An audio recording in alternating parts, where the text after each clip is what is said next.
How y'all doing out there, Dreamforce? Thank you. Please grab a seat. So after that introduction by Mark, we have a lot of history together, and I'm very grateful for the kind words he said. I have had the privilege of interacting with him, knowing him indirectly for about 25 years, and certainly directly for the last 15 years of this journey. And it's so amazing to watch Dreamforce grow from 1,300 people to 135,000, 5 million people online. This man has created like a festival. It's like a music festival for geeks. Excuse me, I mean techies. We're all techies, right? And it's pretty amazing. Can we have a hand for Mark for this creation he's done here called Dreamforce? It's truly amazing. And what touches me most about Mark is his commitment to really find a way to add value. We all know in this room, there's only one way you succeed long term. Anybody can get lucky, do something for a period of time, but real success in any measure whatsoever comes when you do more for others than anybody else. There's no other way to do it. You find a way to add more what? Value. And if we find the way to add more value, we can be superior in the marketplace, but we can also be superior in our own lives. We can enjoy our lives at a different level. We can have a different set of pride that isn't fake. It's not ego. Ego is when you try to make it better than it is, and you know the truth is it's not. But when you really are in a position, when you're in a position where you own what you're about, and you know what you're here to deliver, and you deliver it on a significant scale, then you have an opportunity to really experience not only success, but fulfillment. And this conference has gotten bigger and bigger, not only in its size, but also in its impact. And so I'm really privileged to be back with you here. And I know you're working to raise 1 million meals, and I'm very, very into hunger, to say the least, primarily because I was so hungry at a stage of my life. And my life was completely changed because when I was 11 years old, we had no money and no food, and we'd gotten used to that, but it was Thanksgiving, which makes it more emotional. And my parents were saying and doing things that after you say them, you can never take them back. And it was very profoundly painful, obviously, for myself as the oldest and trying to keep my brothers and sisters from hearing it. But it profoundly changed me because that day something changed my life, and it was somebody simply coming and delivering food. And it wasn't the person, wasn't giving it, it was a delivery guy. And it wasn't a happy moment for my father. It was interesting. My mom and dad are yelling at each other. My mom's saying things to my father, "You haven't taken care of us." Pretty painful moment. And the door happens, and I go to open the door, and there's this tall guy standing there with these big bags of food, and on the ground beside him he had this pan with uncooked turkey. And he said, "Is your father here?" And I said, "Just one moment." And I sprinted to get my dad, thinking this was going to be the most euphoric moment you could possibly imagine. Like God had come by and surprised us, somebody cared about us, whatever you wanted to frame it. And my father came to the front door begrudgingly. When he saw the man, he got very angry. And he said, "We don't take charity." And he went to slam the door. And the man was a very tall guy, and he put his arm or shoulder against it. It kind of bounced off of him. And he said, "Sir, this is not charity. Everybody has tough times. And somebody knows you're in need, and they want you to have a beautiful Thanksgiving. Please accept this gift." And my father got even more intense and started saying, "I don't accept charity." And this time the man put his foot there, and it bounced off of it. And then he said something to my father that I thought my father would hit him. He looked at my father and said, and he looked at me in the background and said, "Don't let your family suffer because of your ego." It was intense words to say. My father didn't know what to do. He grabbed the food, he slammed it down and slammed the door.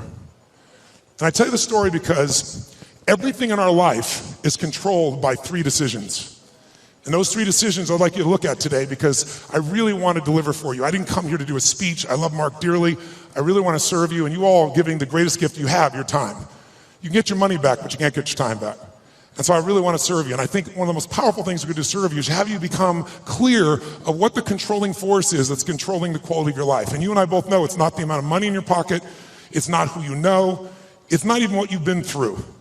It's really the decisions you make moment to moment about a couple of different things. And the 3 decisions I made in that moment that I'd like to pull your attention to just real quick are, in this moment you're making these 3 decisions, by the way. The first one is, what are you going to focus on? In that day, my father focused clearly on the fact that he had not taken care of his family. And whatever you focus on, you're going to feel. In fact, many of us in this room, who's ever focused on something, you were thinking something horrible was going to happen, you experienced the pain of that failure or that challenge in your life, and then it never ever happened. Who's had this experience? Say, "I." And if things aren't bad in your life, you can always think of shit that hasn't even happened yet and feel bad in advance. But many people do. Because whatever you focus on, you'll feel. Write it down. Focus equals feeling, because if you start to take control of your focus, you take control of your life. But that day he focused on the fact that clearly He had failed his family, and that was the meaning. The second decision you make is, what does it mean? As soon as you look at something, think about something, focus on it, you gotta decide, what does this mean? Is this the beginning or the end? Is this punishment and reward? Is God trying to hurt me or trying to challenge me? Or is this nothing to do with God? I was just being a lazy bastard. Right? The meanings we give to things control our life. If you think it's the end of a relationship, are you going to behave the same way as you think it's the beginning of a relationship? In the beginning of a relationship, when you're totally in love with someone, what will you do for them? Tell me, what will you do? Oh, come on, guys. What will you do when you're totally in love? Shout out, what will you do? What? What? Make the sound of what it's like when you're totally in love, out of your mind. Just go ahead and make that sound like a primal sound of what that feels like. Just go for it so we get some energy in this room. It's been a long time for some of you, I can see really clearly. Let's try this time. How about totally in love and passionately desiring this person? Like you can't wait to touch them, make love to them, be with them. Make the sound of what that would be like. Go ahead, nice and loud, go ahead. So when you have the meaning that this is the beginning of the relationship and this person's the most incredible thing and you will do what for them? What will you do? Anything. What if you were that way with your client? What if you're that way with your internal customers, called your partners? You go, well, we'd have real sexual problems with HR, that would be the real challenge. But if your commitment was the same, when you're in that place, you do anything in the beginning of a relationship. In the beginning of a relationship, if your partner said, would you take out the trash? What do you say? Take out the trash. Happily. But after about 7 days or 7 weeks or 7 months or 7 years or 70 years, one day someone said, would you take out the trash? You go, what do I look like, your janitor? You go, what happened to our passion? I'll give you a clue. If you want a relationship to last, if you think it's coming to the end, do what you did in the beginning and there won't be an end. Because when you think it's the beginning, you behave differently than the end. The meaning we associate to things controls our entire lives. It's not that your mother or father died that's giving you suffering. Certainly that's painful. It's the meaning you think it shouldn't have happened. And when we take control of the meaning, it's the only thing we can control our lives. We can't control events. And we're living now where technology is happening so rapidly.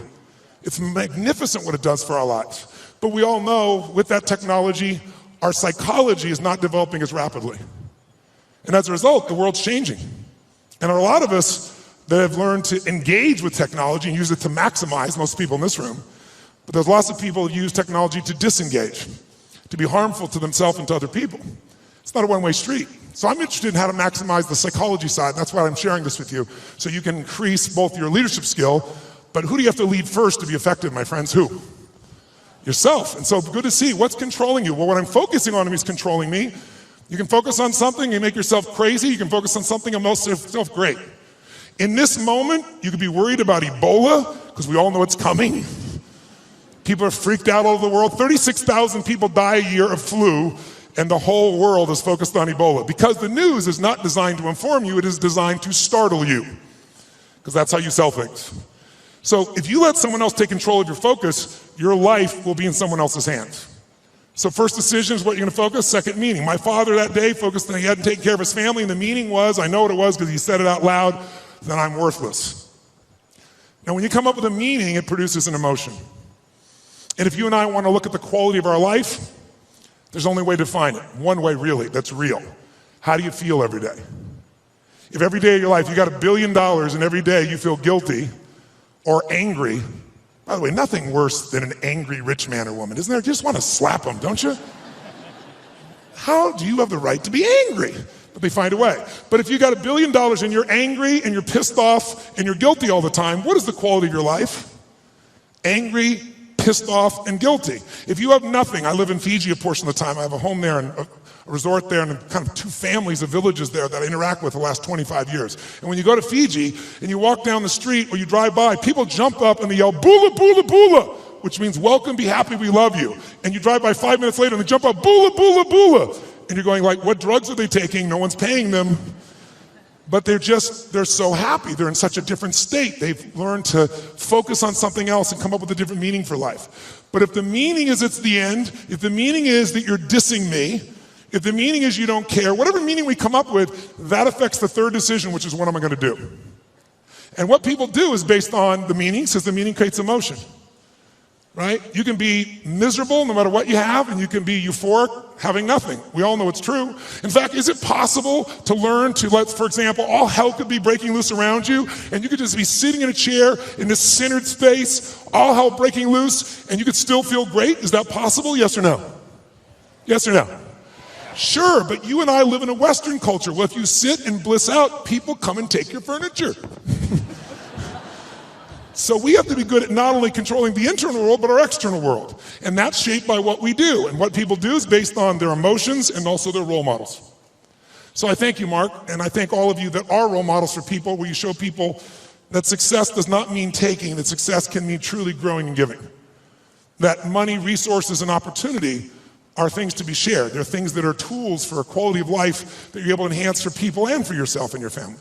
Pretty beautiful thing. My father that day decided what to do was, if I failed and I've been worthless to my family, I must leave. And he did. And to me, it was the worst day of my life. I'll never forget it. I loved him more than anything. I had 4 fathers. He's the one I finally got attached to. I was like, Mom, I'm confused. But then finally, years later, I got the benefit of it, because out of all those experiences and all that pain, that day I made 3 different decisions. First decision is I just decided to focus on something different than him, and that's the power we have. We get to decide what to focus on, and my decision number 1 is I want to focus on the fact there's food. What a concept. Pretty cool. But the most powerful thing to change my life was meaning. I said, what does this mean? Because my father had always said, my mother had always said, nobody gives a shit. Nobody cares. Don't care about anybody, they don't care about you. And that day I had physical evidence. Those you bringing food, I want you to know that's not just food. That's called love for someone. That's called hope for someone. That's called surprise for someone. And that day for me, I went, strangers care.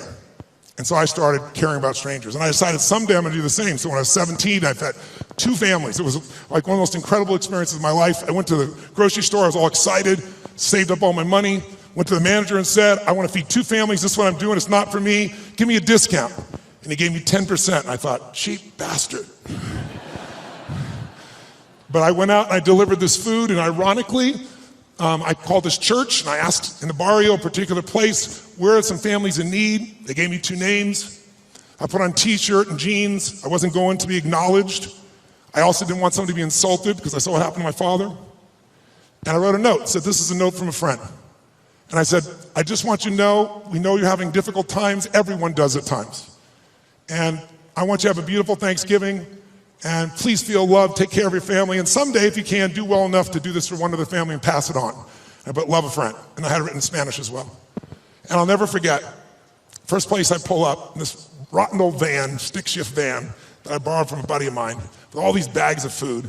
And I went into this place and got out, pulled up this little tiny building, really tiny, knocked on the door, and when I knocked on the door, this little woman opened the door. It was probably half my size, which is not hard. I'm 6'7", so she's like 5'2". And she looked up at me like this, and she saw the groceries, and she screamed. And she started grabbing my head and pulled it down and kissing me. And I was like, no, no, no, delivery boy, delivery boy. And she goes, no, God gift, God gift, God gift. And she didn't speak English, so I handed her the note. She read the note, she crying again, started trying to kiss me again. I said, no, no. She goes, God gift, God gift. So I pointed, where do I put this? In this tiny little room. There's a table there, I put the food down, and I went over to get some more groceries. And when I did, 4 children come running out. And one hits my leg and wouldn't let go. And when they saw the pumpkin pie, it was over. And it was one of the most emotional experiences of my life, because first of all, this little boy just wouldn't let go. And I delivered this food, and this woman was crying and smiling. And I stayed there just to take it in for a few minutes, seeing them all. It was like going back in time. And then as I went to go leave, I couldn't speak Spanish, and she was like trying to say something in Spanish. I didn't know what to say, and it was Thanksgiving, so I said, Feliz Navidad. It's like, I heard the song, okay? And she laughed and laughed. She's crying and laughing. One of the more beautiful experiences of life, isn't it? When you can have both those experiences in your body simultaneously. And I remember I got in the van, and all the 4 kids were sitting on the bench here, and she's standing there waving, and I pulled and go in reverse, and I looked in the mirror, and as I looked in the mirror, I saw these kids there, and I saw Mom crying and smiling still, and then I lost it. I started crying uncontrollably. And I'm like trying to put the thing in gear, through tears come through my eyes, and I thought to myself, what? I mean, this is a beautiful thing, why am I crying? And then I realized what a gift that day was. I realized that my worst day of my life was my best day. And my goal for you, if you don't already have it, my guess is you've already done it, knowing where you are in your world today, but maybe your second worst day, it's time to make a best day. Because out of every tragedy, out of every pain, it only gets healed when we find a deeper meaning, when we find there's a higher purpose in it. And I realized I wouldn't have been there that day. I wouldn't have that hunger to help somebody else if I hadn't had the hunger in my own soul at one point missing. So it's very personal to me, and I want to thank all of you that made the contributions, and I told Mark and I've announced that I'm going to match the 1 million meals if you hit it, and I'm sure as hell expecting that you will, and so we'll get 2 million, and when I told that, then Mark said, I'll match that. Like these lead to nights like this, lead to love like ours, you like the song. So Mark's matched it, so if you do the 1 million, we're going to do 3 million here. So that's the way to play the game, I think, just raise the game together. And so I'm excited about what that possibility is. And I'm personally also, November 18th, I'm going to feed 50 million people. I've fed 42 million in my life. And the reason I tell you this, and I'll get off the soapbox, but I want you to just think about what's going to create meaning for you. Because money by itself won't do it. But impact will. And impact can be with your own child, spending more time with it. It doesn't have to be anything to do with contribution any other way. You can contribute to your own family.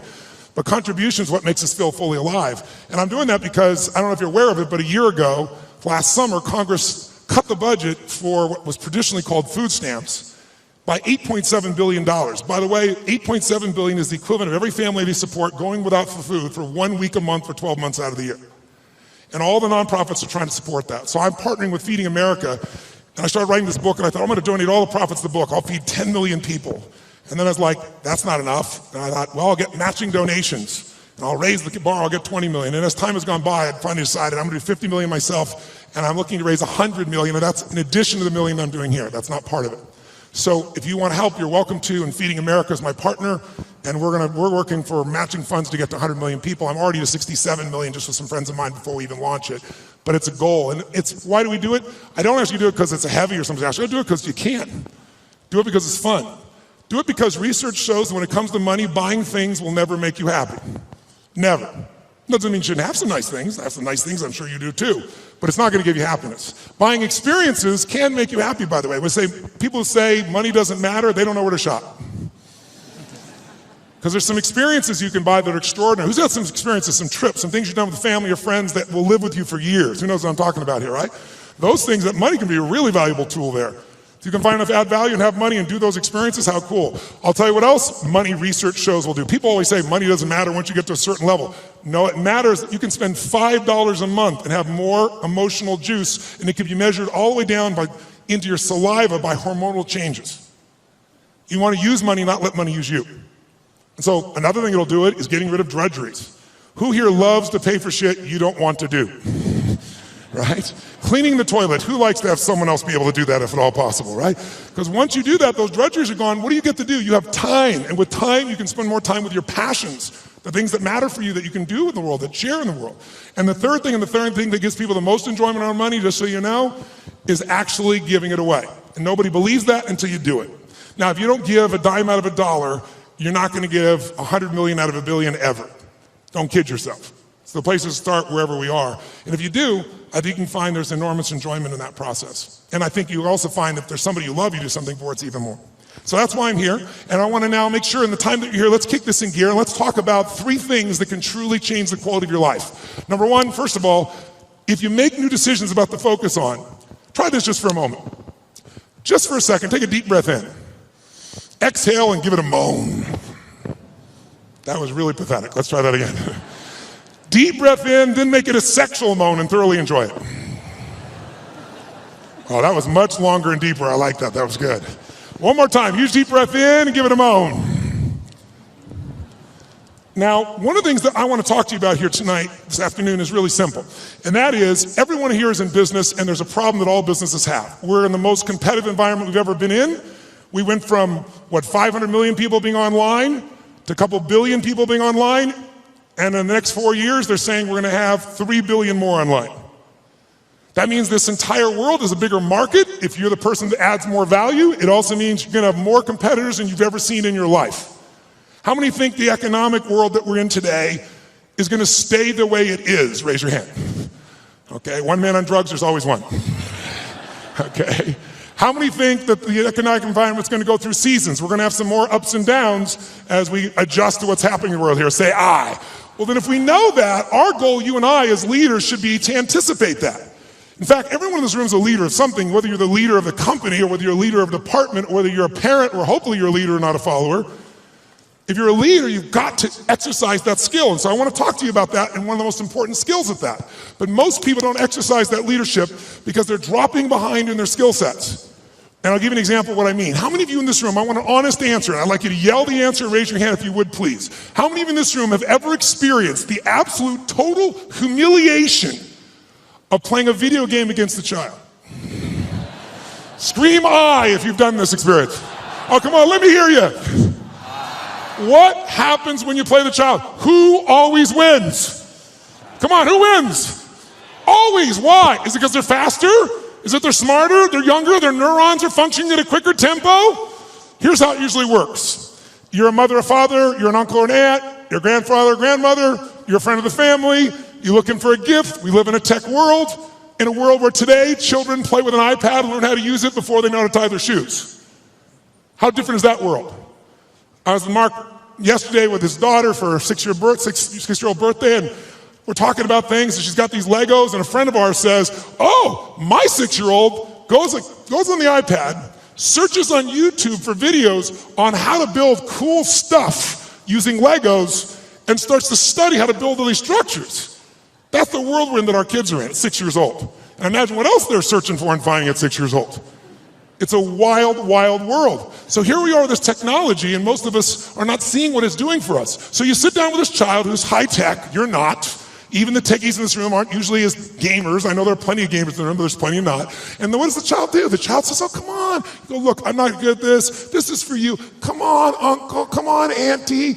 Come on, mom. Come on, dad. It's my birthday. It's Christmas. They use the guilt approach, don't they? And what do you find? You finally break down. Okay. Now you should know you're being set up when they go, you go first. Right? And they go, look, it's really simple. You just shoot. You just shoot these guys and it all drops down. And you think, okay, I'm going to show this little bastard I can do a thing or two here, right? Take out the gun, you shoot, and you're dead in 2.3 seconds. Whose experience is? Say I. Now what happens to the child? And about 45 minutes later, you get your second turn. Am I right? And then you're really pissed. You're dedicated. You're devoted. You're focused. You're going to take this thing out. You last 4 seconds and you're dead. Out of the side of the head. The kid. 45 minutes again. Who's had this experience? Say I. Why does the child always win? Is it because they're faster? Is it because they're smarter? Is it because they're stronger? No, it's because they played this game before. As a result, they have the secret to success. They know the road ahead. And if you know the road ahead, you have an incredible power called anticipation. Anticipation is the ultimate advantage. See, winners, leaders anticipate, losers react. The reason you get beat is you don't know where things are happening, so you're reacting. Reaction is always stressful. And yet so much of our life is predictable if we just were to study it, not be caught up in our day-to-day. It's predictable the challenges you're going to have in your relationships, or with your kids, or with your body, or with your job, or with your economics, or with your mother-in-law or father-in-law. These are predictable. And if you were to anticipate these things and put a strategy in place, you could take it all out and have the quality of life that you deserve. In business, it's everything. Those that anticipate, those that lead, and then there's those that follow. The followers are the reactionaries. So the more we can anticipate, and you can't anticipate and lead unless you first learn how to lead yourself at a different level. And so I love to have you just see that if you and I can start to take control of our focus, and we can start to control the meaning of our lives and make something really that meaning that empowers us, because look, what's wrong is always available, isn't it? There's always an Ebola, a bird flu, there's always something that's gonna kill the entire human race tomorrow on TV. And then there's your life. What's wrong is always available, and so is what's right. And you have to take control of that focus, because otherwise you become the follower and you get to live your life. Even though you're a smart person, we're all smart, but it's easy to get led astray by everybody else's focus, isn't it? And then all of a sudden let them create the meaning for us. And then all of a sudden we're settling for a life far less than what we desire or deserve. So my approach is really simple. My approach is to say, let's you and I, just for a few little time we have here, and by the way, this to me is a little time, a couple hours, 2.5 hours, I guess, at this stage, because kind of the minimum length of seminar I do is 50 hours, 50. And you go, are you kidding me? I don't like to hear myself talk. I like to see people do things so often they build muscle, not just thoughts. And so one thing I'm going to ask you to do in a few minutes is we're going to go from this passive mode that you're in right now into full engagement. Because if you get fully engaged, it's amazing what you can accomplish and do. When you're partially engaged, you get a little bit of result. When you're disengaged, we all know what you get, nothing. And we live in a society where most of us are so overwhelmed. There's so much information. We're not having any problem with information. We're being drowning in information, but we're starving for wisdom. And so we got to separate it out. And so one way to separate it out is I'd like to talk to you about 3 things that can help you increase your performance and your life. Because what I'm obsessed by and have been for 37 years is what can increase performance for an individual or an organization. But also I'm equally obsessed about what's going to make somebody fulfilled. Because who's had this horrible experience? Who here has ever achieved your goal and then your brain said, is this all there is? Who's had this experience here? Say I. And that's worse than failing. At least when you fail, your brain can say, I can figure this out and do it again a new way. But when you succeed and you're miserable, you're basically technically screwed. So what I want to make sure that you and I do is we set ourselves up to be able to win. So there's 3 things I'd like to walk you through. 1, I'd like to walk you through how to the competitive edge that's going to get you both the performance you want at the highest level and also the fulfillment you want. Because if you want to know my view, I can tell you there's 2 master lessons in life. Lesson 1 is the science of achievement. If you want an extraordinary life, if you want a magnificent life, which by my definition has nothing to do with me, it's life on your terms. Some of you, what's an extraordinary life? It's having a cool little company. For some of you, it's having a big billion-dollar company. For some of you, it's not a company, it's 3 wonderful children that you totally love and adore and spend time with. For some of you, it's poetry. For some of you, it's making a difference in the environment. It's different for all of us. It's life on your terms. But if you're going to have an extraordinary life, you need to master, number 1, the science of achievement, which most of you are damn good at or you wouldn't be in this room, right? You know how to go from where you are, have a vision, make it real. Speeding that up, that's my business. And when Mark talked about it, he actually showed me the other day, we were together a couple days ago, and he showed me the very first day he did his V2 Mom, which is really a simple way of saying, what do you really want? What's your vision? And your values is, why do you want it? And walking through the obstacles and the solutions and strategies to get where you want to go. And he showed me on the back of an American Express bill where they designed on the very first day Salesforce.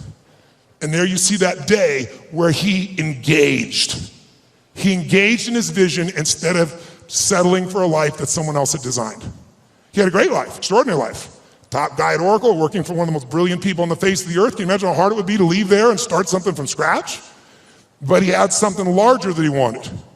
So how do you do that? How do you get yourself there? You got to understand the science of achievement. But I know so many people I get the call from, most successful in the world, business person, politician, leader of some sort, economic leader, financial trader, and they call me up and they want me to change something in their business, but I know what they really want. They really want to find fulfillment still. Because success without fulfillment is the ultimate failure. Who's with me on this? Right? You make everybody else feel great. I mean, it's a horrible example. I hate it. But we all know an extraordinary spirit that took his own life just recently probably lit up more human beings than almost anybody alive when it comes to humor and joy. He made everybody else feel happy but himself. It's sad. You don't want that to be you. If there's any gift he can give besides his joy, is the evidence of what you don't want to move towards. Nobody in this room is going to move towards that, but we do it at a little level. We die a little bit along the way by giving up what we really desire and believe in. And my goal is to make sure to see if we can wake that up. So, and by the way, fulfillment is as unique as there are people. Achievement, there's laws, right? You do this, money, there are laws. Your body, there's laws. We all have biochemical, special, unique identities, but there's certain fundamentals. If you do them in mass, you're going to be overweight. If you do them differently, you're going to be fit and strong. Same thing with money. But fulfillment is as unique as art. Art is what one person thinks is beautiful, somebody else can think is ugly, and that's perfectly fine. Have you ever gone to an art museum and you see this big red square and they go, $10 million, you go, you gotta be kidding me. $10 million for that freaking square? I'll draw you a square. But someone else, no, look at the texture, the taste, the flavor. I can taste the paint from here. They have a different way of being fulfilled, right? So those are the two kind of lessons of life. So this is what I'd like to do to help you with both those today, if you want to play with me. Number one, let's take a look at what will give you the edge. Who's up for having a competitive edge in anything you do? Say I. And it's not BS and it's not positive thinking, it's something you can test, because the edge is what's going to get more out of you. Second, I'd like to show you how to create a breakthrough.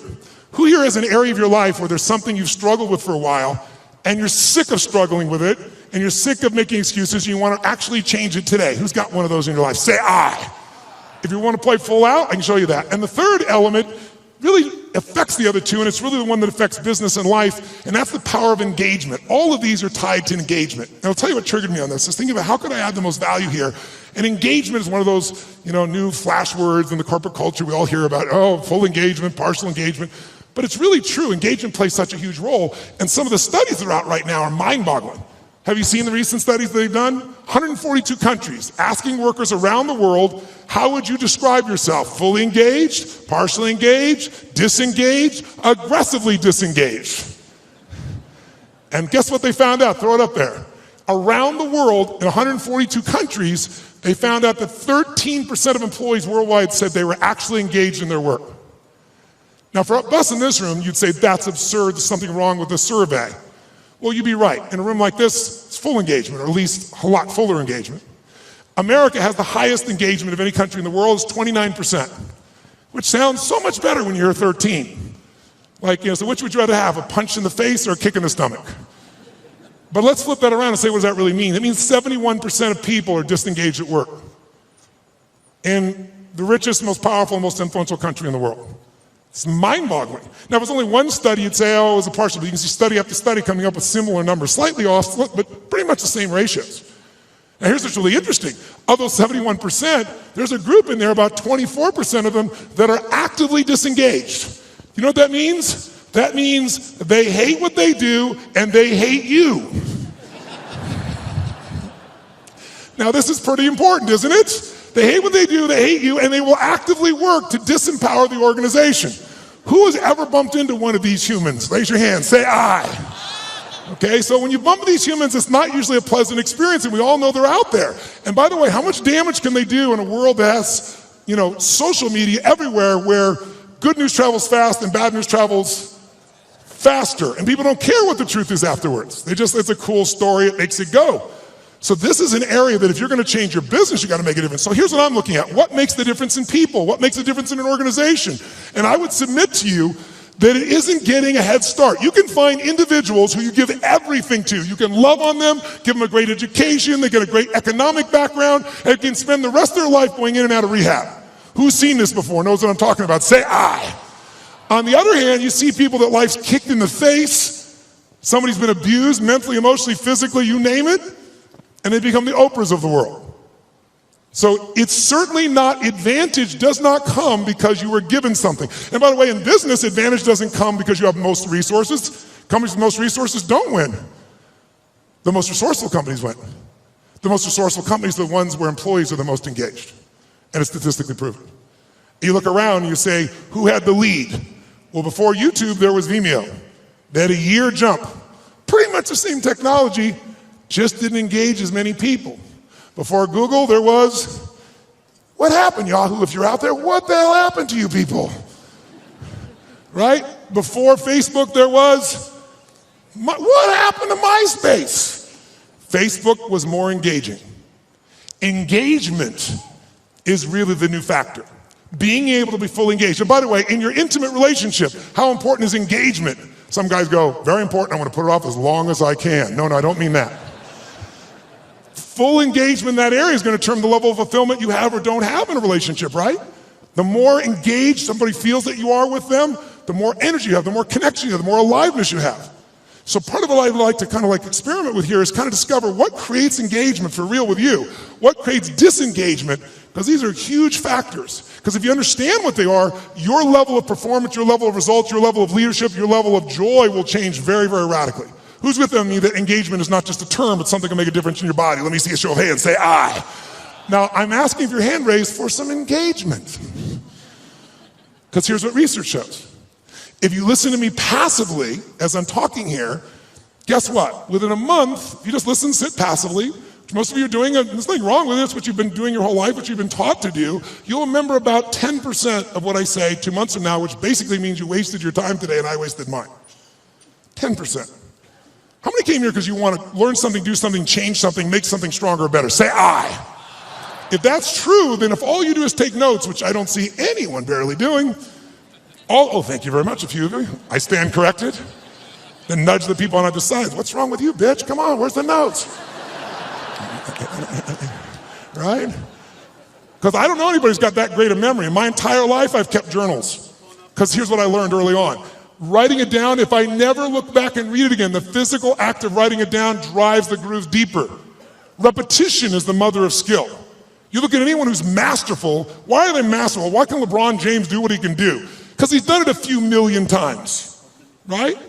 You know, Kobe will go out and make 300 shots before he will leave that floor every day. 300 shots. The same freaking activity. Most people in tech world, oh, I heard that story, I know that thing, oh yeah. If you're not doing it, you don't know shit.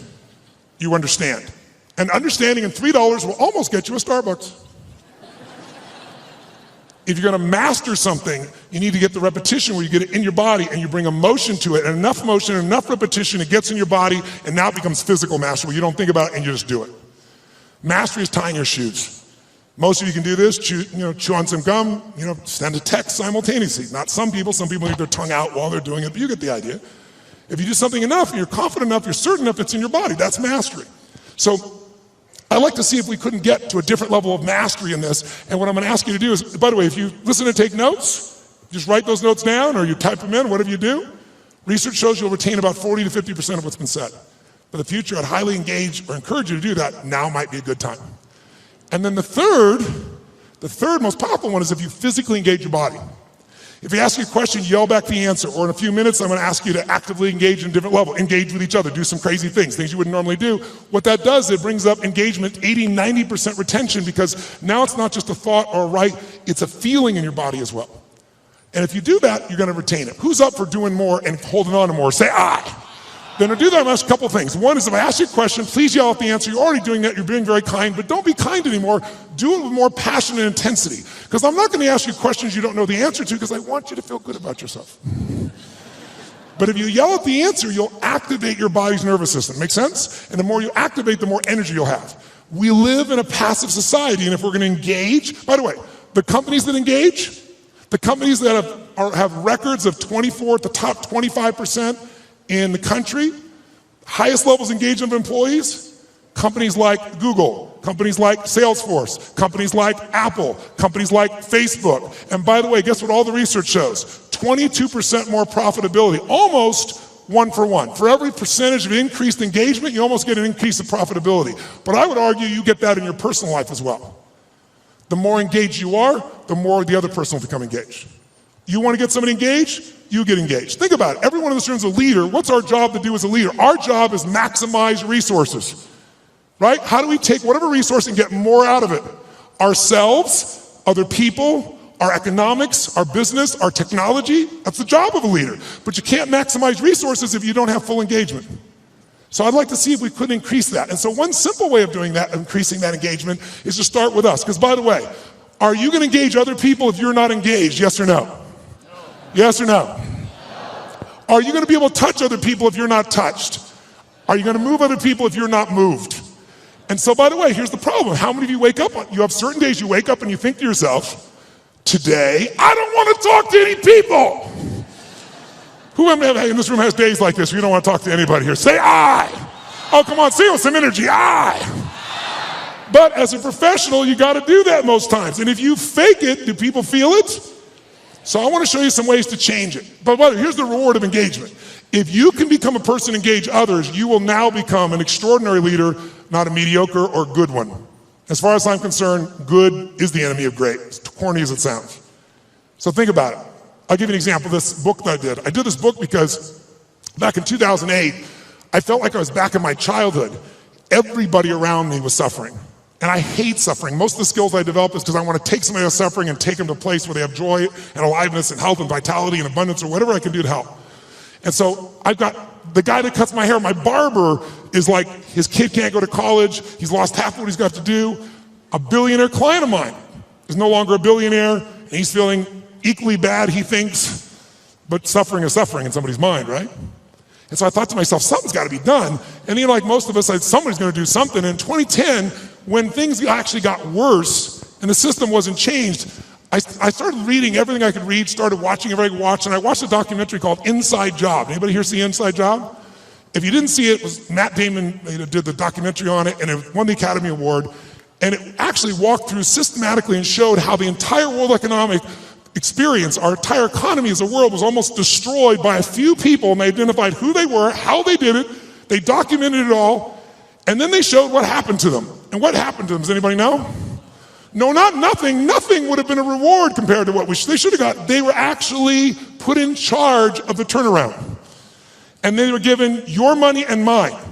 We were taxed so they could put their money back where it belonged. So at the end of this film, depending upon your personality, if you haven't seen it, I should warn you, you'll have one or two reactions. You'll either be very depressed or very pissed. I was on the piss side. I was so angry, and I thought to myself, nothing's been done. This is insane. And something's got to be done. I thought, everybody says something can be done, but what can I do? And I thought, you know what? I've got access. For 21 years, most people think I'm a happy, bouncing around, positive thinking, screening guy on an infomercial from 20 years ago, but I have continued to grow. Not taller, hopefully. But in all that time, for 21 years, I've coached Paul Tudor Jones, who's one of the top 10 financial traders in the history of the world. He's a man who's made more money than almost anyone on earth, along with George Soros and a few other names you may know.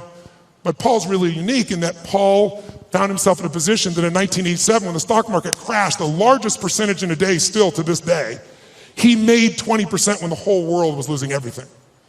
He made 200% that year for his clients. Just unbelievable. And then it was like the guy that walked on the moon. What do you do if you walk on the moon? You see that, you look at that incredible view of the earth. It's you seeing it, it's not a photograph. You come back to the earth, you shake the president's hand, you have a ticker tape parade. Now what do? And a lot of those astronauts, if you know the story, actually became depressed because they didn't have what I call a compelling future, something to look forward to. So Paul had a little fall back, and I was called in to turn him around. Came in and started studying everybody around him, figured out what it took to do it, and built a strategy to put him back in state. He's been successful and made money every year for 21 straight years. Every single year. There's no one in his class that's done that. No one. Pretty amazing. I was with him to give example. We were together back, if you remember, in the tech bubble of 2000. It blew up. Paul made money. Right by him, side by side, every single day. He's emailing me every single day. I'm talking in some ways, communicating, or I'm going to see him every 3 or 4 months to be there in person to make sure we keep tweaking the system. I'm not there to be a positive thinking coach. He didn't need that crap. I'm a prepare for anything coach. How do we figure out the strategy? I've always been a strategist. I've never believed in positive thinking. I never told people you should go to your gym or go to your garden, better yet, and chant, there's no weeds, there's no weeds, there's no weeds, there's no weeds. I'm like, here's the weed, let's pull it out. That's what I do with him. 21 years. 21 years includes 9/11. And when the whole markets are blowing up, making money. 21 years includes everything we saw in the subprime crisis, making money. It includes when we all went through the dropping gold, those were associated to it not long ago. So I've been there with all those pieces, and I got a chance to learn from this guy side by side, and I've been able to contribute to him in a significant way. So I got access. So I decided I'm going to go find a way to interview the 50 most influential, financial, brilliant minds on the face of the earth. Not people you read on the internet, not people on television screaming at you what to buy and telling you to go to some mythical mutual fund that gives you 12% every year and it doesn't exist, but the real guys and the real ladies that do it. But how are you going to do that? How? I'm going to call up to Tony Robbins. I'd kind of like to come interview you. You're worth $27 billion and I'd like your time. You have to engage people. So I'm going to show you some ways to do that. I'm going to tell you when you can engage people, there is no limit to the resources you can access. If you want real wealth, wealth is access to resources. It doesn't have to own them all, just access to them all. You can do whatever you want, go wherever you want to go. That's real wealth. And you can do it if you can engage people. And engaging people is finding a way to meet their needs, not yours. If you meet their needs, your needs can be met as well. And it can be done in a way that has integrity and love and vision and creativity, and it can truly be a synergy. Now I'll give you some examples of it just for 2 seconds, then we're going to do some things that engage this so you get the sense of its value. One of the first people I called on was Carl Icahn. Carl Icahn is a very gentle soul. He's a man who has a hard time expressing his true feelings about things. Who knows who Carl Icahn is? So you got to hear the sense here. He's worth $27 billion. He has made more money. In fact, on the cover of Time magazine, they called him the master of the universe because Kiplinger did a little study and found out Warren Buffett is not the most profitable person you could have invested with. Carl Icahn is. In the last 14 years, you would have made 1,600% with Carl Icahn. 75% overall in the S&P with the ups and downs, right? Net, I'm talking about after inflation. If you had invested with him in 1968 in his company, you'd have an average return of 31% for all these decades, doubling your money every 2.6 years. If you were with Warren Buffett, you get a mere 20%. This is an amazing guy. He agrees to the interview. I use every tool I got. I get there, and the first thing he does is he throws out my camera crew. Nope, I don't want this camera crew. I don't want this. I don't want the lights. I don't want this. Like, well, dude, you agreed. I don't care. I changed my mind. Get him the hell out of here. I'm master of the frickin' universe, don't you understand? So I said, okay, no problem. Let's do the audio. My audio team goes, no audio. I said, what am I supposed to do? He goes, you got a pen? Come on, you got 10 minutes. 10 minutes? All my interviews are supposed to be 45 minutes. The average one went 3 hours. How? Engagement. I figured out how to engage these people, and I found something inside of them that really wanted to give. Not to me, they got what the mission was to other people. And I got them telling me things nobody tells them. Jack Bogle, been in the business 63 years, showed up for 45 minutes, 4 hours later left his office. And afterwards he wrote a quote for it, and he said it was the most probing, most intense interview you had in 63 years. Provocative and probing is what he said. Now that says to me a pretty cool thing. That means I engaged him better than anyone in 63 years and got those answers, according to him, not according to me. Pretty cool. I went to a guy named Ray Dalio. How many of you know who Ray Dalio is in this room? Look how few people know Ray Dalio. Ray Dalio has been called the Da Vinci of investing. He's been called the Steve Jobs of investing. But most of you never hear of him because you couldn't access him in a million years. But if you're president of the United States, if you're head of the Fed, if you run China, you know who he is, and I'll tell you why. To work with Ray, first of all, for the last 23 years, he's made 21% per year compounded before fees. Through all those environments. Unbelievable. But here's all it takes to work with Ray. You need a $5 billion net worth, and $100 million is the initial investment, and that was 10 years ago, and now he won't take your money no matter how rich you are. You're talking to him, and he gets a phone call, and it's the Prime Minister of China who wants some coaching. A large hedge fund might be $15 billion. Ray's $160 billion. I got hold of Ray. Part of what happened with Ray was he'd been a fan of mine, it turned out, for about 20 years. But what I did, I spent 15 hours to be ready to engage him. 15 hours of total immersion so I could pitch and catch with him. So I didn't just talk, I could do it back. He wouldn't just throw the ball, I could throw it back to him. And guess what? At the end, he has built something over the years called his all-weather fund, which is designed to make money no matter what market you're in. You don't have to know the markets. He said, what if I die? Someday I will. How will my kids have money? How will my philanthropic areas have money? Here's what I'm gonna do. I'm gonna figure out why a balanced portfolio doesn't work in 2008 or 2000. And everything we've been taught about finance is wrong. And the Da Vinci of investing figured it out and has done it for himself for a decade and a half, and he tested it back to 1925, and it just makes money in any environment. So now his clients get to do it. Not the 1%, not the 0.0, the 0.001%. So I'm sitting down with Ray and I get him to explain how it works, and at the end, we're engaged 3 hours into it, and he tells me how this works. And I said, this is beautiful, but I'm doing this, so I'm not doing this for money, I'm giving all the money away. I want people to have answers. And you just got done saying the average person going to the wealth manager will never work. They can't possibly do it. They might be sincere, they might even put their money in the same place they put you, but how many gold medals have they won, he said. Those are the only people that win. There's only a few. It's a giant poker game with a few winners. So you just said they're not going to win with anybody else. So I said, this is worthless without knowing the exact recipe. How much in this, how much in that, how much in this, percentage, whether I got $1,000 or 20 million, 200 million. He goes, Tony, that's my secret sauce. That's what $5 billion and 100 million used to get you. I said, yeah, but you won't take anybody's money now. He said, yeah. And I said, you're giving away half your fortune with 14 billion. You're a giver. Help a guy out, give me the secret sauce. And he goes, it's really complex. I can't really just share it that way. I said, I know it's complex, but I'm a pretty smart guy and I'm good at simplifying. I believe complexity is the enemy of execution. That's what it is. You gotta make it so simple, people do it. Complexity is the enemy of execution. So I'll get it simple, you get it to me, I'll make it simple. He goes, well, it uses leverage. I said, give me one that doesn't leverage, that anybody could do. They could do it with ETFs. He goes, well, I don't know what that's gonna look like. It won't be perfect. I said, your worst plan is gonna be better than anybody else's best plan. And then he this moment of engagement, this magic moment, he opens up and he goes, okay. And I'm writing like crazy. I got the video camera going. I'm feeling this vibration in my body. I left so excited, knowing it was something special, but not knowing what it was. But that formula, I took it to Hightower, $30 billion asset company, and said, test this, 30 years, 40 years, 75 years, how's this done? Over all that time period, in the last 30 years, it lost money 4 times. Made money every other time, and the 4 times, one of the losses was 0.003.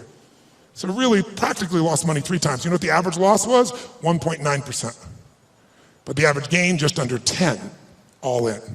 The largest loss in 75 years, it's been right 85% of the time, the largest loss was 3.95, as that was 2008. Less than 4% when the rest of the world, from top to bottom, lost 51%.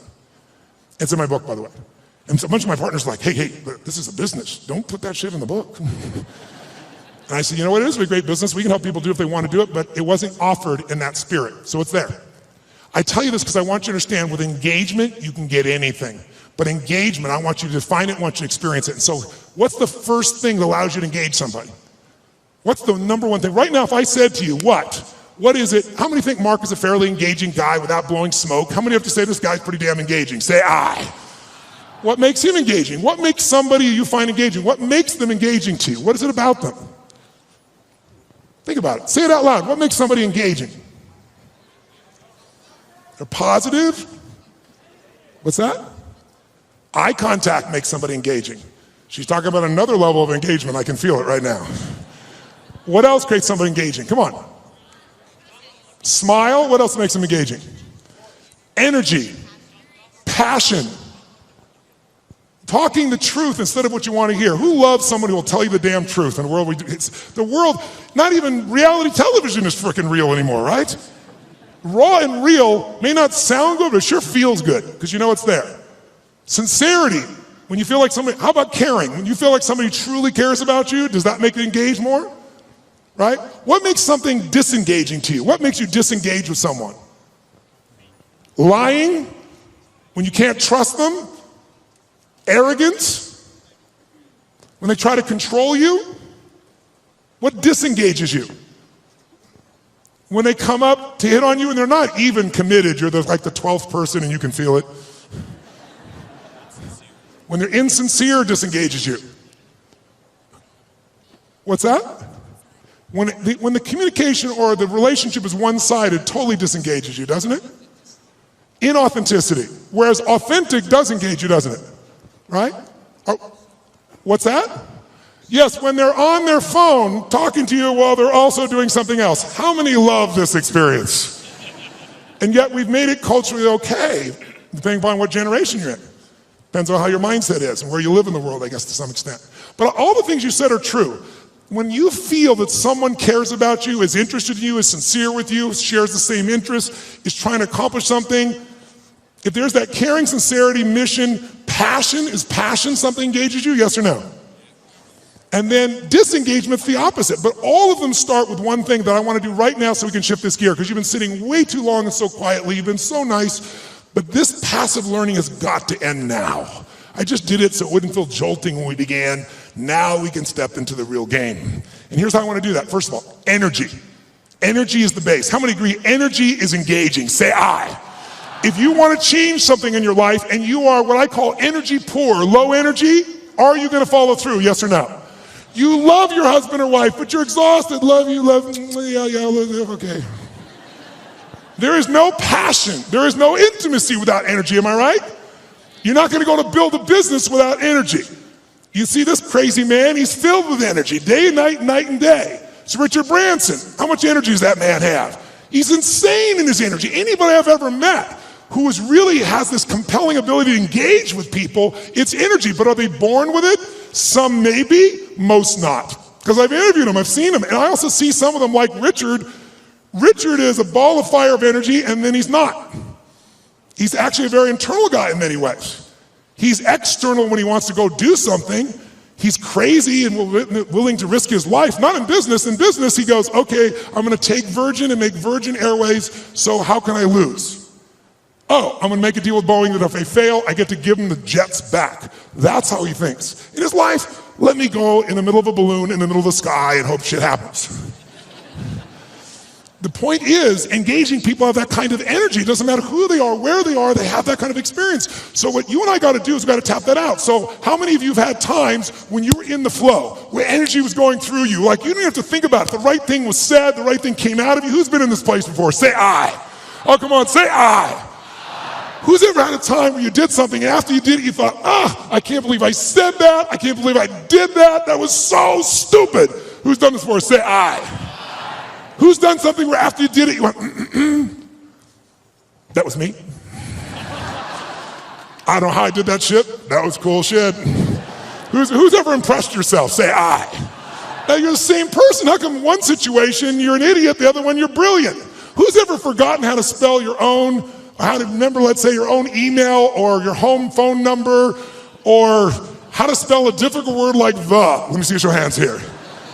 In fact, phone numbers are crazy now for most of us, right? Because now we have this outboard brain. If we lose this brain, we're screwed. I don't even know how to call my mom, for God's sakes, right? You don't know what to do when you don't have this thing. So the point of the matter is, if we increase the energy, it'll work. So now here's the thing. Where does energy come from? Does energy come from sleep? Yes or no? Really? Who here has ever slept 8 hours and still been tired as shit? Let me see your hands right here. Okay, so that wasn't it. Right? Is it food that gives you energy? Really? Really? Thanksgiving's coming. I know what you're going to do, right? You're going to get to Thanksgiving. It's about giving thanks. You're going to take care of this nurtured body of yours. You're going to say, no, give me the vegetables, a little this, a little that, right? Now, what do people do at Thanksgiving? What do they do? Eat everything within reach. And when you're totally stuffed and you can't have another bite, and you say, I'll never what? I'll never eat again. And somebody goes, pumpkin pie? And you go, okay. Come on, who knows what I'm talking about here? And by the way, what happens after? You feel like going for a run? What do you want to do at the end of that meal? Tell me what. Who here has ever fasted for 5, 6, 7 days or more, gone on a fast? Does your energy increase or decrease as you no longer eat? Which one? Increases massively. So if it's not food and it's not sleep, don't get me wrong, those are useful, then what is it? The answer is, it's psychology. It's a mindset. It's a decision inside yourself where you say, I will no longer tolerate low energy in my life because low energy equals shit relationship. That's a technical term. Low energy means low, lousy business. Low, poor energy means I no longer have the impact on my children. Someone else with greater energy is going to. And if we can find a way to increase our energy, and here's the good news about it, it's psychology and it's movement. The way you move will create it. So I'd like to start out right now with no more passiveness, and let's get active. Who's willing to do this? Say I. Stand up, you've been sitting way too long. Stand up, shake your body out. Shake it out, come on, we've been sitting way too long. Shake it out, shake it out, shake it out. And then before we do anything else, just to get you going a little bit, stretch up a little bit here. Go over to one side and give it a nice deep moan like a little kid. Go, moan. Oh, come on, louder, moan the other side. Back, high-pitched moan. Forward, deep moan. Shake your body out a little bit. Now, here's what I'd like to do. Just get started. Let's set a new standard. And the way to do that with people like yourself who are completely non-competitive is simple. I want you to turn to someone next to you and I want you to point at them and go, I own you. Go ahead, try it. No. I mean, say like, I own you. Come on, do it again. I own you. That means I am challenging you, lazy, tired person. And here's what we're going to do. Emotion, listen to me now. How many would like to have more joy in your life, more excitement, more passion, more aliveness? Who wants more of this stuff? Say I. Can you have everything in your life work out and still be in a lousy state? Can you achieve your goals and go, woohoo? In fact, in our society, it's almost encouraged because if you do really well, who's ever lowered your enthusiasm about something you achieved because you didn't want to upset somebody else? Who's done this before? But by the way, it teaches your brain never to go for it, never to feel great. So the first thing I want you to do is really simple. I just want you to try not using your head, but just your body. And I just want you to just turn the person, point at him, go, I own you. Go ahead, I own you. Some of you have to join a group of 3. We're into that, go ahead. When I say now, I want you to literally try to outdo their body with energy. I want you to shake the building like you're celebrating the greatest sports victory of your life, like you had the greatest orgasm you've ever had. And you are like a little kid celebrating, not like a boring adult. Ready? Face the person. You're going to outdo them for 30 seconds. 1, 2, 3, go, go, go. Come on.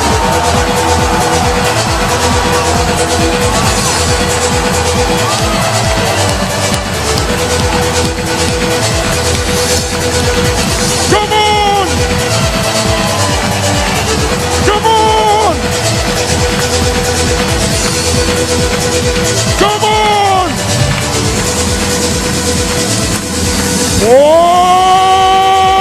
Oh, yes. Now, high five your partner and say, you rock, baby.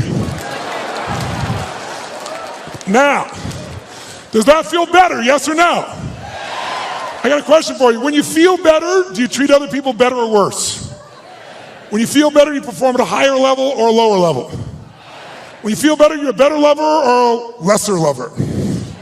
Good. Now, here's what I want you to understand. If you and I can train ourselves to make our nervous system play at a higher level, and that becomes our standard, then all of a sudden it'll feel effortless. But in the beginning, it's like lifting a weight. It feels stupid. It feels like, what is this weird crap? But I'm not into that. I'm not into positive thinking. I'm into results. Who's with me on that? Say I. And every great athlete knows how to put themselves in state. Every great musician knows how to put themselves in a state. We need to be able to do it. And if you try to do it with your mind, you'll succeed sometimes and you'll fail others. Because your brain is always circulating, can always rationalize something, right? But the body, used effectively, can change it all. So I'd like you to try something real quick. If you're a leader in this room, how many consider yourself a leader in what you do for a living? Let me see your hands. I figured almost everybody. So if you're a leader, that doesn't mean other people follow you, by the way. It just means you live life on your terms. You don't settle for less than you can do or be or share or give. So if that's your mindset, then you got to say, okay, if I'm really going to be a leader in my life, then I need to own my energy, my certainty. I can't just wait till I feel good to do things. I got to be able to get myself to feel good, and not phony and not fake. So I'd like to show you as a leader, your skill as a leader, your number one skill that makes you a leader is your ability to influence. Is it true? And who do you have to influence first? That's right. If you can't influence you, you're going to influence somebody else. But your ability to influence the thoughts, the feelings, the emotions, the behaviors of other people. If you do that, then you will be able to engage the world and yourself. So how do we do that? Well, to influence other people, hear me now, to influence other people, you have to know what already influences them. If you try to get your kid to clean their room the way it would work for you, I promise you it probably doesn't work that way for them. Everyone's different, but there are some universals, and one thing that influences all of us is our state. If you're in a pissed off state, if you ever had a friend do something nice and you're in a pissed off state and you snap at them and you feel bad later on, it was just the state you're in, who knows what I'm talking about here? Say I. So we need to train ourselves to be in a better state. And the second thing that affects what we do long term, besides our state, that's what affects things moment to moment, is we all have a set of beliefs or expectations, or we might call it a blueprint for how life's supposed to be. When life is in alignment with our blueprint, we're happy. We're not, we're upset. Sometimes there's nothing wrong with life, we just need to update our blueprint. So for this brief session, let's start with just changing our state, and let's learn something about how your brain blueprints things. So I want you to try something with me. Take your hands out like this, and when I say now, I want you to bring them together like this.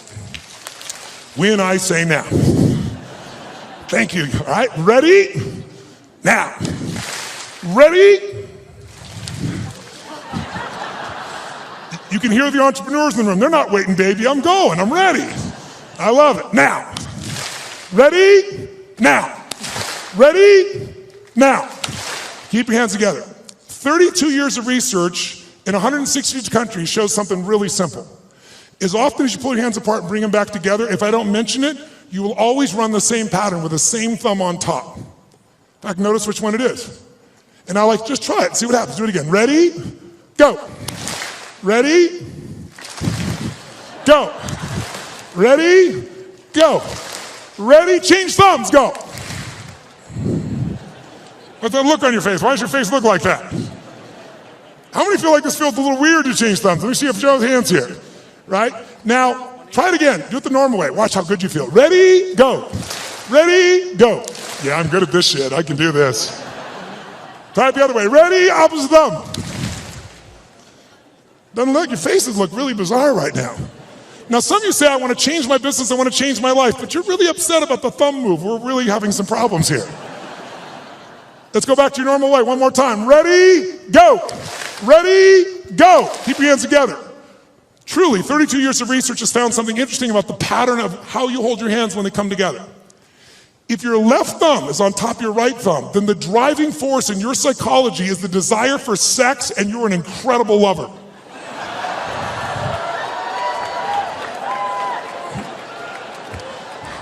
I saw that man change thumbs. I saw you change thumbs. Look at him try to show the one. Oh. However, if your right thumb is on top of your left thumb, then the driving force in your psychology is intelligence, and you will be absolutely financially free in your lifetime. Look at this poor bastard. He's having a thumb fight. Do I want the sex or the money? The sex or the money? If your thumbs just came together and you didn't cross, it means you think you're smart, sexy, and rich, but you will never be any of the three. I'm very sorry for you.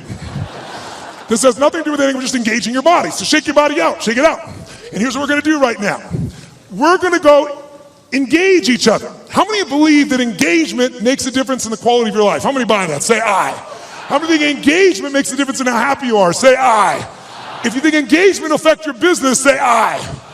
So then why don't you engage? The answer is you do. The question is what level?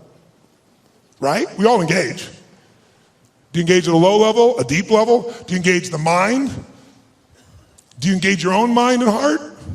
Other people's mind and heart, or just their head? The people that engage the mind and heart, they have some extraordinary capacity. In fact, I'm going to show you something in a few minutes that I think you'll find very useful. But before we do it, let's just see the ways we can change our engagement. Most of us do this unconsciously. I want you to become aware of how you change your state of engagement. So when I say now, I'm going to ask you to walk around this room and introduce yourself to as many people as you can. I start most seminars this way because I want people to see something inside themselves they don't notice usually. And that is when you go to introduce yourself, though, I want you to do it in a very specific level of engagement. I want you to go up to people where you're really not wanting to engage, you're just doing it because you should and it's polite, but it kind of annoys you. Who knows what I'm talking about here? So when you walk up to them, I want you to literally walk up to them like you're doing this because you have to, but you really are annoyed by this. Like, this is a stupid exercise. Why should we have to do this shit this guy Robbins is saying? Why do I have to shake your hand? You don't say that. You just think it. What do you do when you're a little annoyed with your face? What do you do with your body when you're a little annoyed or a little frustrated or it's a waste of your time? What happens around your eyes? How do you walk to somebody when it's a waste of your time? How do you shake their hand? I want you to notice specifically while you do this, two things. One, how does it feel to be greeted that way? That'll be obvious. But more importantly, what do you have to do to lower your engagement to this level with your body? Because if you become aware of your body, you can change your engagement that fast. I want you to see if I'm annoyed, a little frustrated, and I want you to play like a kid, like you're really doing it. If you're like, you'll go, all right, let's do this stupid exercise. You'll get nothing out of it. Really put yourself like, I have to shake their hand, I don't want, hi. And just notice, what do you do with your face? What happens to the tension, your face, your breath, your neck, your shoulders, your hands, your voice? And I want you to get to as many people as you can over a minute and a half. Ready? Introduce to as many people, and it's a waste of your time. In fact, let me show you what it looks like before you do it so you're clear. Sir, you, come here. Come here. What's your name? What? Louis? Get out of here. Give him a hand. It's Louis, ladies and gentlemen. It's Louis.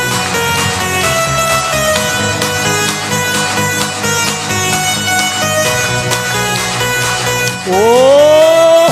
All right, get to as many people as you can now. It's a waste of your time. See what you do with your body. Go. Stop. Freeze. Wherever you are in the room, freeze. Shake your body out of that state. Now, when I said freeze, that wasn't hard for many of you because you didn't go anywhere. Hi, that shit's over. So, question. Shake your body out of that state so you have none of that left. All right, question. And we've got in this room, what, 6,000 people, 7,000, 8,000, whatever's in this room. I think it's 6,000 people. I'd like if you would to yell the answer, because we have people from virtually every country in the world here, and see what really happens. I want to see if we got a measure. Raise your hand and shout yes if you made a significant change in your body to go in that state. Say yes. Great. Did you change the muscles in your face, yes or no? Yes or no? Did you change the way you moved, yes or no? Did you talk louder or quieter? Which one? Did you talk faster or slower? Which one? Did you go straight for him or did you hesitate? Which one? Now, by the way, I could go through 20 of these, and if you notice, Every country in the world, I think, is represented in this room. Every belief system, every background, every sexual preference, every spiritual preference. Everyone in this room is different, comes from all kinds of places. Every one of you to feel this way are doing the same things. Because the one thing that's universal in engagement is if you engage your body one way, you're going to feel like shit. Another way, you're going to feel incredible. But if you're unaware of it, you let the environment control you. Become aware of it, you can take charge. Like knowing the buttons to your brain. How many follow? Say I. So that's what that one does. Now let's contrast it to a totally different state of engagement. Who's ever wanted to engage with somebody? A man, a woman, a person you wanted to employ, somebody, a client you wanted to gain, and you wanted to engage with them, but you were afraid they wouldn't engage with you fully. You're afraid they reject you, and that fear was really strong and held you back. Who's had this experience before? Say I. Good. If you don't raise your hand, you lie about other shit too, so I understand that. So here's what I'd like you to do. When I say now, I'm going to ask you this time to greet people in a different level of engagement. I want you to greet them as if you're deathly afraid they're going to reject you. But to do this, I want you to be like a little kid again. Because when adults, we're all achievers in this room, right? So we're not afraid. Fear is not a word for an achiever. We just get stressed. Stress, by the way, is the achiever word for fear. You go, no, I'm not scared. I just have to get these things done. I'm stressed out. All these things are done. Well, what if you don't get them done? I have to get them done. But what if you don't? Well, then the thing will fall apart. What if it falls apart? Well, then it'll fail. What if it fails? Then I'll be a failure. If I follow the trail of your stress, it will bring me to your deepest fear. So if you own your fear, you can figure out where it is and actually how to change it in seconds. And when fear is no longer around, fear is your only enemy. Because when fear's not there, nothing stops you. Who's with me on this? Say I. But we don't call it fear because that doesn't seem cool to us. We're all adults. But kids, will kids show their fear? Oh yeah. They'll do it. They'll make sounds. They'll do everything. So what I'd like you to do this time is when you greet somebody, I want you to exaggerate like you're deathly afraid. Like, hi. How you doing?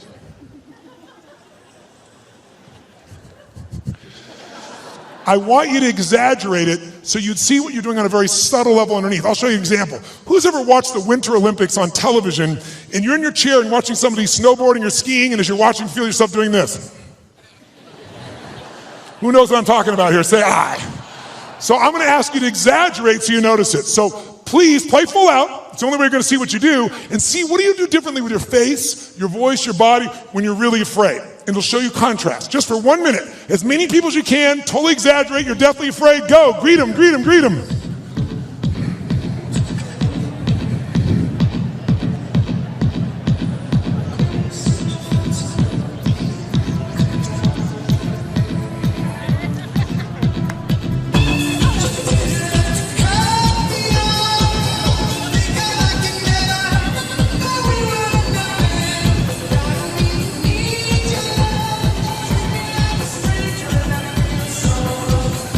Okay, stop.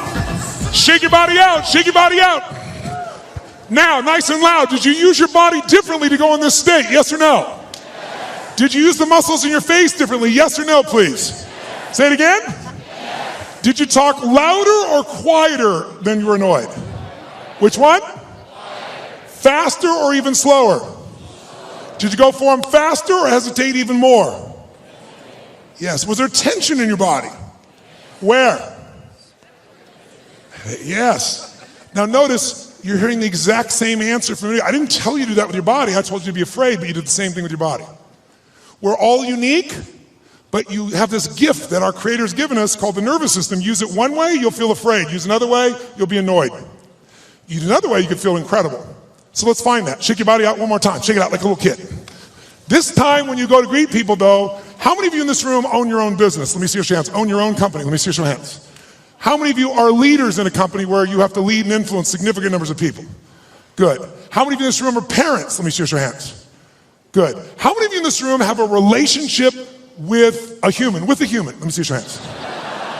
Then this shit will work for you. So here's what I want you to do. This time when you go to greet somebody, I want you to do this. I want you to greet them as if, whether or not they like you or not, in the first 3 to 5 seconds of meeting you, is going to determine whether or not they do business with you or not, which is going to determine whether or not your kids eat next week. Okay? By the way, human beings never judge another person in the first 3 to 5 seconds of meeting them, would they? Would they? So and some of you don't have kids, so let's make the game more intense. If they don't like you in the first 3 to 5 seconds of meeting you, then everyone you care about dies like pigs in hell. That's all it is. Okay? That's how important. Let's see if you use your body differently if everyone you care about's on the line and they gotta like you in the first 3 to 5 seconds. Ready? Go, go, go. Oh, yes. Now, shake your body out. Does that feel better, yes or no? Yes or no? Did you use more of your body or less of your body? More of the muscles in your face or less? More of your voice or less? Did you talk louder or quieter? Faster or slower? Did you hesitate or go straight for them? Did you touch them? Did it feel good? Why? You should have seen who I touched. Why did it feel good? You forgot the lesson already. Because emotion is created by motion. And the more you use of the gifts that you've been given, the more of those gifts you experience. See, this is a gift that most of us don't pay attention to, especially in a world where everything we do is in a box. What do people do? They wake up, have a box breakfast, get in their box car, drive to their box office, type in a box, have a box lunch, drive back home in the box, turn on a box, go to a box and open up and get a cylinder to change their state. Right? It's like, that's crazy, right?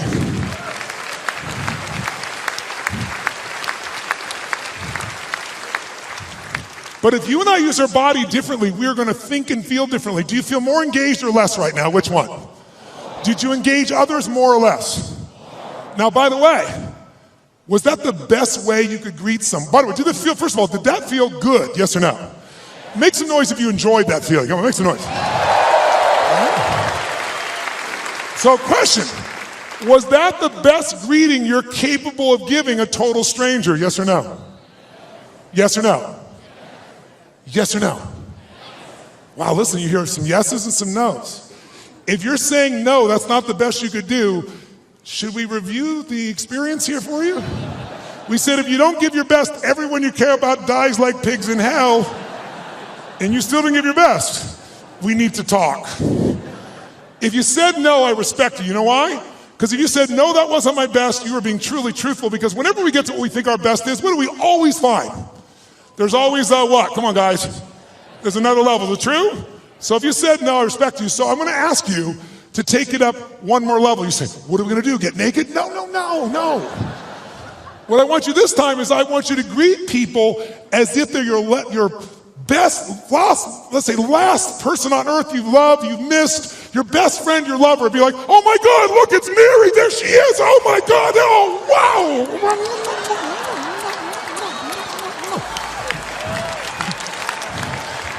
I want you to greet people like they're your long-lost lover or best friend. Ready, go, go, go. Oh, let me hear you, come on. Oh.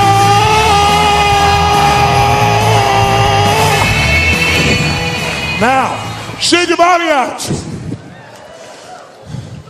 Does that feel better? You feel more alive or less alive? More energy or less energy? Did you use more of your body or less? Did you use more of your face or less? More breath or less breath? Did you talk louder or quieter? Faster or slower? Did you hesitate or go straight for them? Did you touch them? Did it feel good? Why? Because emotion is created by. Now, the more you use of this, the more you're going to have. By the way, the more you use of this, the more you'll engage other people. We talked about Robin Williams. How freaking crazy was he in the use of his body? He used everything. That's why he could reach everyone and accept himself. So we're going to make sure you do yourself and everyone. Because the first engagement's inside. How many feel much damn better right now than when we were sitting here before? Say, ah! So we want to use this. This is not something you just engage in one time. If you become engaged, you can engage anyone else. If you sincerely care about them, if you're looking out for a way to support them and yourself, but you're not going to do it if you're low energy, poor energy.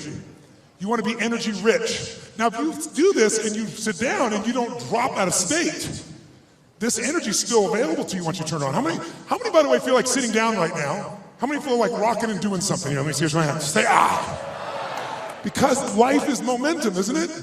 Just like business is momentum, emotions momentum, sports momentum. So you can build your own momentum, but what you got to do is you got to do the simple practice of putting yourself in a peak state. Because why? Peak performance comes from being in a peak what? Say, Tony, what am I supposed to do? Go to the president of Microsoft and go, Charlie! I bet it'll change your state. No, but if you start within you, even if you only show a portion of it, like a tip of the iceberg, people feel there's something deeper underneath, even when you don't say it. They sense what's in you. And when that's there, you can have a much deeper impact. Now, why did you come to this conference? Tell me, anyone, why did you come to this conference, sir? To grow. To grow what? What's it? To grow what? To grow inside as an individual. What did you hope would happen if you grow inside as an individual? I'll be a better person. If you're a better person, what will that give you? A better life. And if you have a better life, what will that give you? Happiness. So he's got a long story, but he just freaking wants to be happy. And most of us have a long story. If I do this and this and this, if I have 14 perfect children, if I change the world, if I make $1 trillion, if I do these things, then, and then you have some people it's happy, some people it's free, some people feel a life of meaning, some people say I'm lovable or I'm loved. We all have different words, but we're after emotions. Everything you do, and most of us in this room are pretty intellectual individuals, pretty smart individuals, at least we think we are, but this gets in the way often of this. And we forget this is what we're after.